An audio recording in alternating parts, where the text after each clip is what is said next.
안녕하십니까. 뉴스데스크 강원입니다.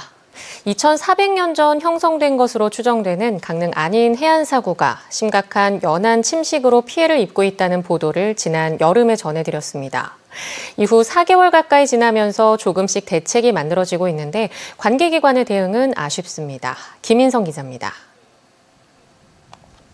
지난 여름 2400년 전 형성된 강릉 안인 해안사구에서 침식으로 심각한 피해가 진행되고 있다는 사실이 알려졌습니다. 모래는 이미 대부분 사라졌고 큰 파도를 막기 위한 돌덩어리들만 놓여 있습니다. 심각한 해안 침식이 진행되고 있는 겁니다.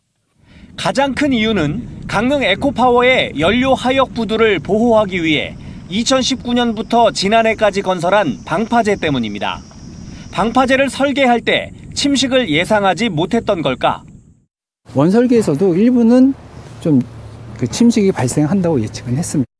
이렇게 빠른 시간 내에 침식이 생길 거라고는 예측은 못했죠.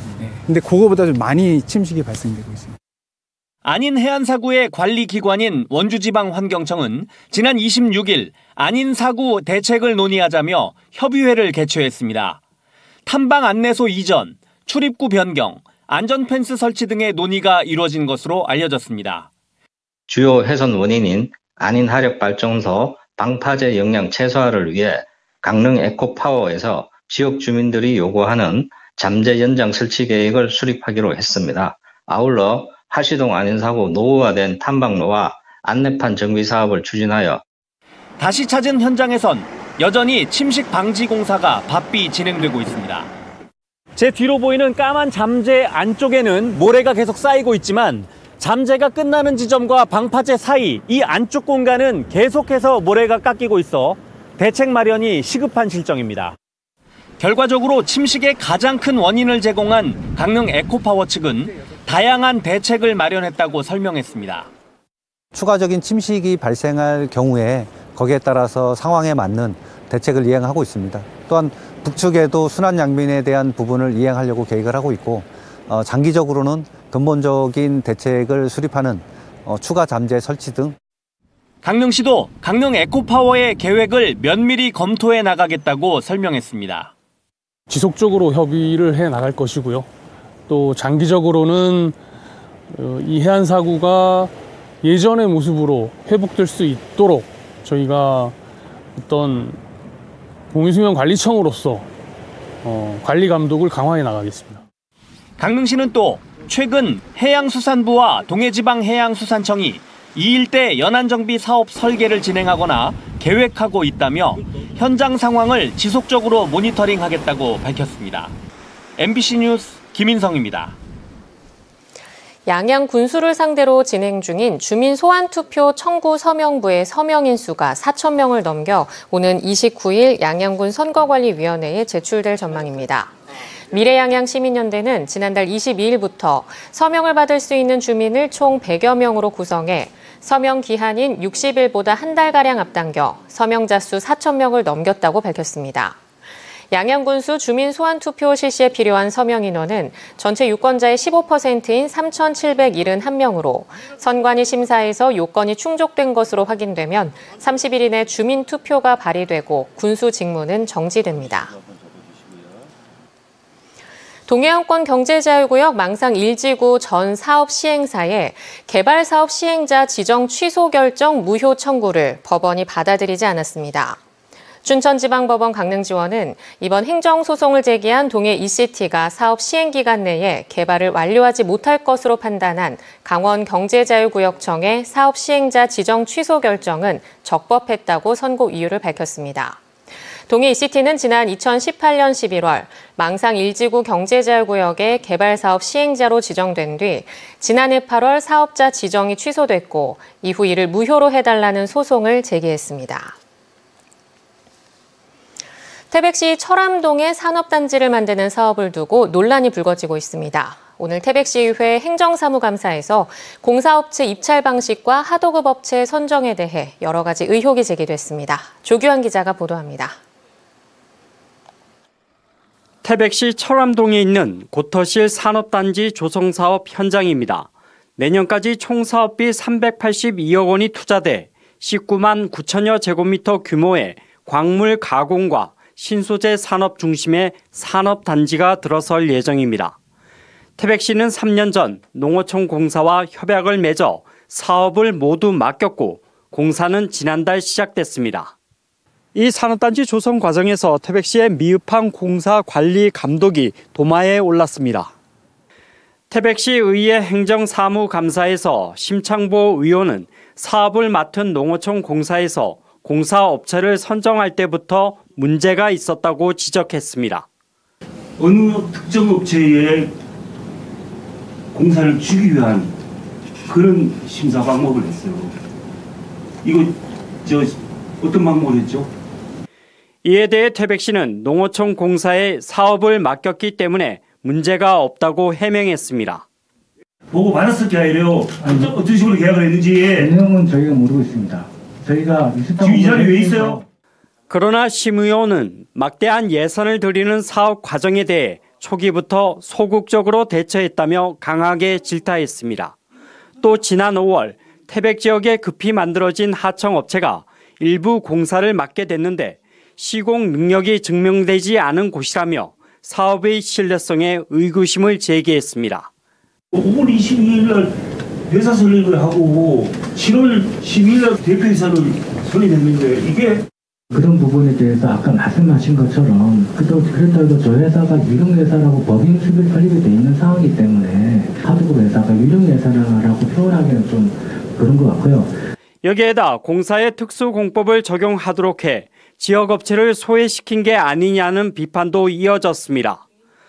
또 창죽천 정비와 삼수령 터널 진입로 공사 등 일부 공사는 특정 업체에 의도적으로 일감을 몰아준 의혹이 있다는 주장도 제기됐지만 태백시는 사실과 다르다고 반박했습니다. MBC 뉴스 조규환입니다. 아파트 건설이 활발한 속초 지역에서 사업 부지 안에 사유지를 헐값에 강제 매입하려 시도했던 사업체가 재판에서 패소했습니다. 토지를 강제 수용당할 뻔했던 지역 주민은 사업체에 유리하게 사업 구역이 설정됐고 이 과정에서 토지까지 분할됐다 합병되는 고초를 겪었습니다. 김영호 기자가 보도합니다. 속초시 동명동 수복탑 공원 인근의 단독주택에 살았던 황성수 씨.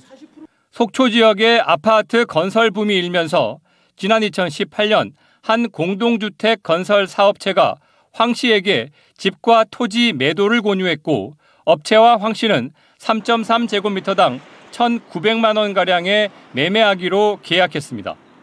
하지만 추가 대금이 이행되지 않으면서 거래는 무효가 됐습니다. 그런데 해당 사업체는 황 씨 주변의 토지들을 순차적으로 확보하더니 2021년 6월 속초시로부터 주택 건설 사업 계획을 승인받습니다. 이후 사업체는 황 씨의 토지를 비롯한 일부 사유지를 강제 매입하기 위한 절차에 나섭니다. 전체 사업 부지의 95% 이상을 확보하면 주택법에 따라 매도 청구권을 행사해 잔여 부지를 수용할 수 있습니다. 매입 가격으로 3.3제곱미터당 1,000만 원에서 1,400만 원 정도를 제한합니다.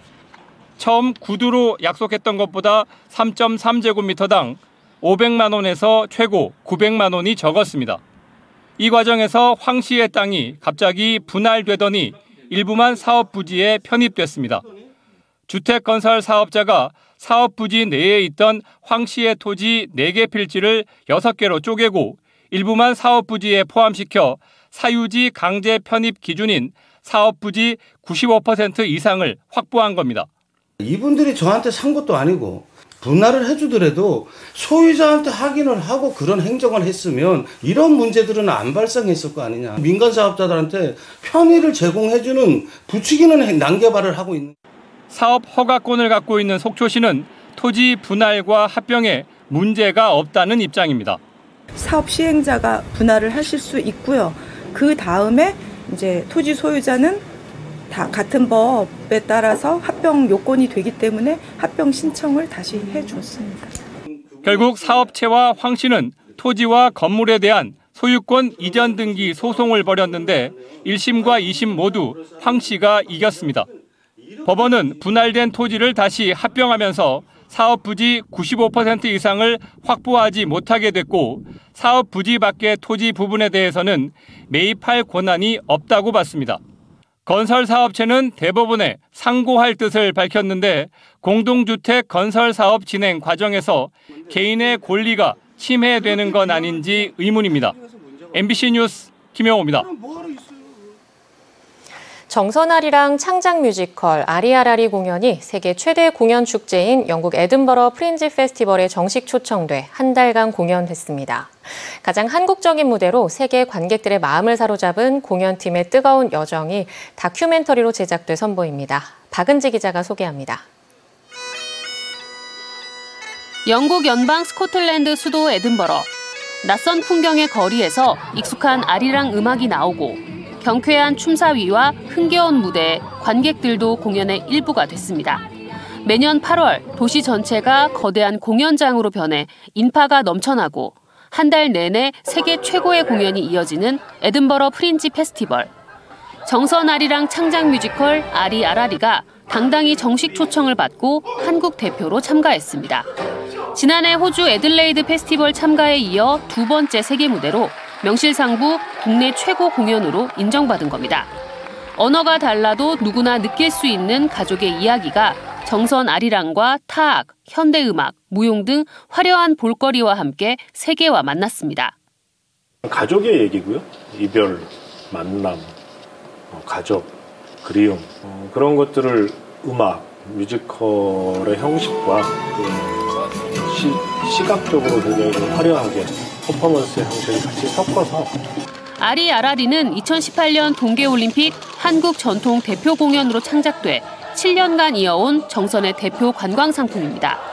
다큐멘터리 아리 한국의 호는 아리아라리 배우 오디션부터 구슬땀 흘리는 무대 연습 과정, 정선 아리랑 시장 상설 공연과 에든버러 페스티벌 입성까지 1년여의 여정을 따라갑니다. 하나의 완성된 무대를 위한 매 순간의 노력과 모두의 열정, 숨은 이야기도 담겼습니다. 세계에서 우리 공연을 보러, 이 아름다운 정선을 보러 올 수 있게 여러분들이 2달 반 동안 아주 힘을 다해서 연습을 해줬으면. 2부작으로 나눠 제작된 다큐멘터리 아리 한국의 호는 내일 밤 9시 MBC 강원영동 TV와 유튜브에서 1부가 방송되고 오는 12월 5일 밤 9시에 2부가 이어집니다. MBC 뉴스 박은지입니다. 강원 내륙과 산간에 대설특보가 내려진 가운데 눈길 교통사고가 잇따랐습니다. 오늘 오후 4시 20분쯤 정선군 임계면 문내리 인근 도로에서 눈길에 미끄러진 트럭이 길 옆 시멘트 구조물을 들이받아 70대 운전자가 심정지 상태로 병원으로 후송됐습니다. 이보다 앞서 오늘 오전 12시 35분쯤에도 정선군 고한읍 고한리에서 티볼리 승용차가 눈길에 미끄러지며 3m 아래 하천으로 떨어져 50대 운전자와 60대 동승자가 다쳐 인근 병원에서 치료를 받고 있습니다. 다음 달 6일로 예고된 전국 학교 비정규직 노동조합 연대회의 총파업으로 도내 학교에서도 급식 등의 차질이 예상됩니다. 강원도교육청은 다른 교직원이 학교 보안관 업무를 대체하거나 급식 대용품을 구매해 지원하는 등 파업 기간과 규모를 고려해 학교 비정규직 업무 공백에 따른 대책을 마련 중이라고 밝혔습니다.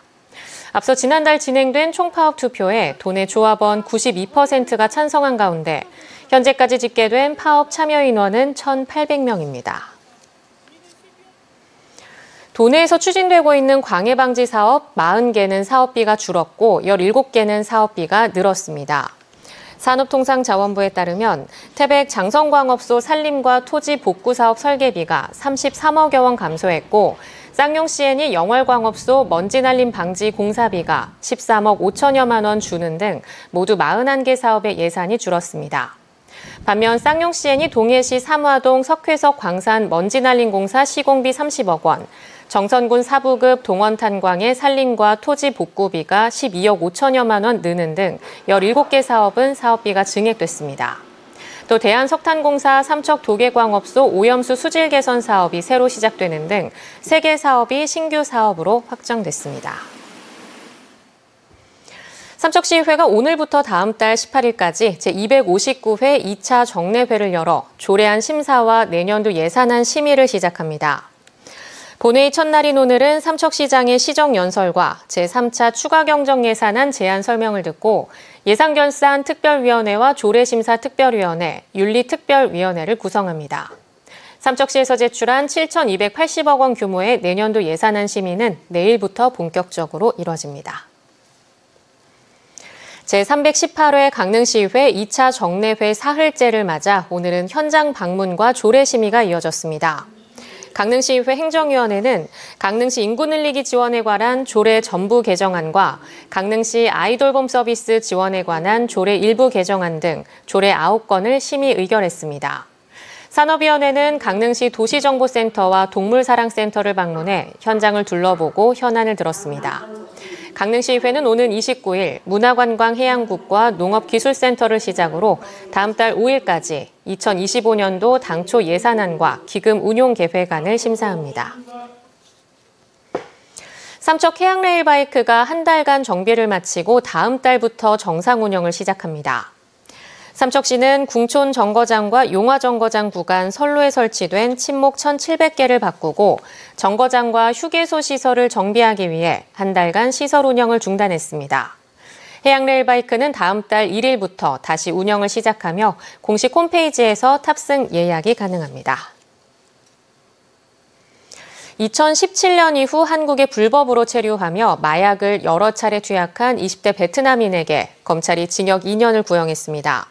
춘천지검 강릉지청에 따르면 이 남성은 지난해와 올해에 걸쳐 노래방 등에서 여성 도우미들과 여러 종류의 마약을 수차례 투약한 것으로 드러났습니다. 피고인은 이에 대한 범행을 모두 인정하고 있지만 고국에 있는 아픈 어머니와 동생의 학비를 감당해야 한다며 법원에 선처를 요청했습니다. 강원뉴스 마칩니다. 시청해주신 여러분 고맙습니다.